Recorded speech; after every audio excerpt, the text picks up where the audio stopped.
সাংবাদিকদের নামে মামলা। গোলাপগঞ্জে কর্মরত সাংবাদিকদের প্রতিবাদ ও নিন্দা। গোলাপগঞ্জে কর্মরত 4 সাংবাদিকের নামে মিথ্যা অভিযোগে মামলা দায়েরের প্রতিবাদে তীব্র নিন্দা ও ক্ষোভ জানিয়েছেন গোলাপগঞ্জে কর্মরত সাংবাদিকবৃন্দ। রবিবার সন্ধ্যায় গোলাপগঞ্জ প্রেসক্লাবের অস্থায়ী কার্যালয়ে এক সভায় জনৈক 2 ব্যক্তি কর্তৃক গোলাপগঞ্জে 4 সাংবাদিকের বিরুদ্ধে হয়রানিমূলক মামলা ও সাধারণ ডায়েরি করায় এ প্রতিবাদ ও নিন্দা জানানো হয়।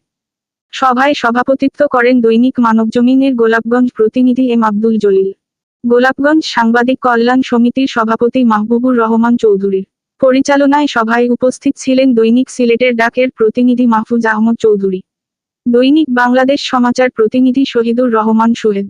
দৈনিক নয়া দিগন্ত এর প্রতিনিধি সৈয়দ জেলওয়ার হোসেন স্বপন, দৈনিক যুগান্তর প্রতিনিধি হারিছ আলী, দৈনিক জায়দিন এর প্রতিনিধি কে এম আব্দুল্লাহ, দৈনিক ভোরের কাগজের প্রতিনিধি জাহিদ উদ্দিন, দৈনিক ইনকিলাব এর প্রতিনিধি DH মান্না, এনটিভি ইউরোপের প্রতিনিধি ফাহিম আহমদ, প্রথম আলো আমেরিকার প্রতিনিধি শামিল হোসেন, দৈনিক বাংলাদেশ সমাচার এর প্রতিনিধি আব্দুল আজিজ বাবর,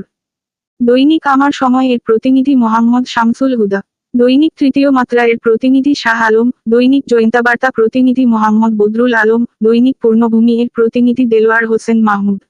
দৈনিক সিলেটের সময় এর প্রতিনিধি ফাহাদ হোসাইন, দৈনিক আমাদের বাংলা প্রতিনিধি শেখ জাহিদ হাসান,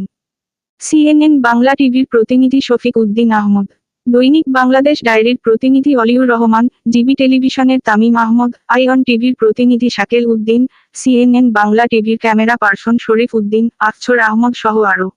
অনেকে।